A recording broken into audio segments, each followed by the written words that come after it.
annoncé sur la feuille d'intention de messe, eh bien, nous célébrons Saint Hubert, parce que Saint Hubert est un saint du diocèse. Et je dois dire que je n'avais pas vraiment pris conscience de cela. Je ne savais pas que Saint Hubert était ici, il était vraiment ici.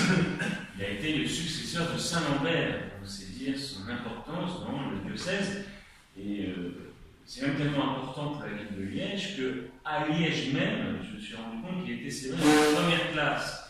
Et ici à l'Estade, c'est troisième classe. Vous voyez, c'est toutes ces complications de curé, ça vous passe un peu au-dessus de la tête, mais si vous voulez, voilà, c'est juste pour vous dire que eh bien, Saint Hubert est important dans le diocèse, et donc je bats ma cause parce que c'est la première année où nous le célébrons. Alors je me suis un petit peu renseigné sur Saint Hubert, parce que bon, on sait qu'il est le patron des chasseurs, mais enfin, pourquoi cela? Eh bien, je vais vous raconter ce que raconte la tradition. On dit que le seigneur Hubert était si passionné de chasse qu'il en oubliait ses devoirs. Ah, voilà. Alors ça, à l'époque c'était la chasse, aujourd'hui c'est le jeu vidéo, il y a toujours le foot, aujourd'hui le foot évidemment, ça, on en oublie ses devoirs.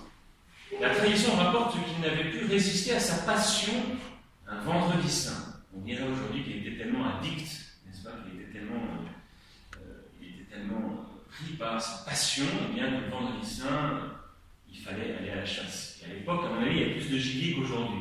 Donc à mon avis, on devait faire de bonnes parties de chasse. Et n'ayant trouvé personne pour l'accompagner, il était parti chasser sans aucune compagnie. Le pauvre homme, il était tout seul, il y avait quand même quelques gens pieux qui s'occupaient quand même du bon Dieu le vendredi saint. À cette occasion, il se trouva face à un cerf extraordinaire. En effet, celui-ci était blanc et portait une croix lumineuse au milieu de ses bois. Ça devait être effectivement tout à fait, déjà un cerf en soi c'est spectaculaire, mais en plus de ça, s'il y a une immense croix qui est blanche, il y a une immense croix entre ses bois, ça devait être effectivement tout à fait impressionnant. Hubert se mit à pourchasser le cerf, mais celui-ci parvenait toujours à se distancer sans pour autant se fatiguer. On imagine évidemment la scène. Ce n'est qu'au bout d'un long moment que l'animal s'arrêta et d'une voix tonna dans le ciel en s'adressant à Hubert en ces termes. « Hubert, Hubert, jusqu'à quand poursuivras-tu les bêtes dans les forêts?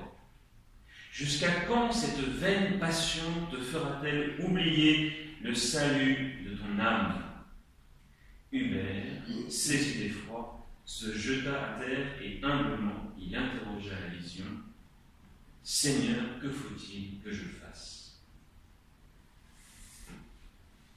Ça fait penser à Saint Paul.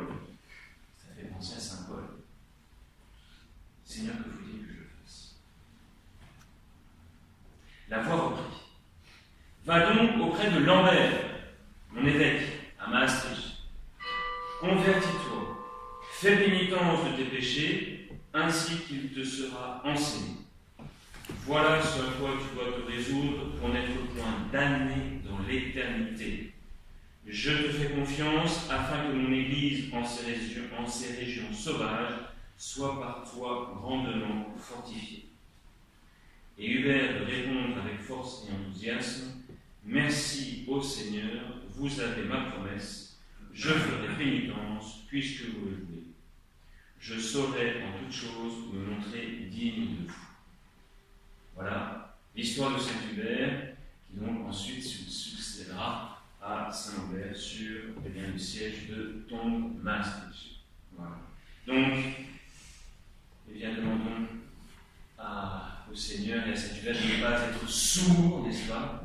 Parce que nous aussi, nous risquons d'être sourds aux appels du Seigneur. Et nous aussi, nous avons toujours des petites conversions à faire, peut-être aussi spectaculaires, mais nous aussi, nous sommes rongés plus ou moins par certaines passions, n'est-ce pas? Il faut savoir tenir bien là, afin qu'elles ne nous consument pas. Voilà, donc, gardons nos passions bien à terre, que la seule passion que nous ayons soit vraiment l'amour du Seigneur. Au nom du Père, du Fils et du Saint-Esprit.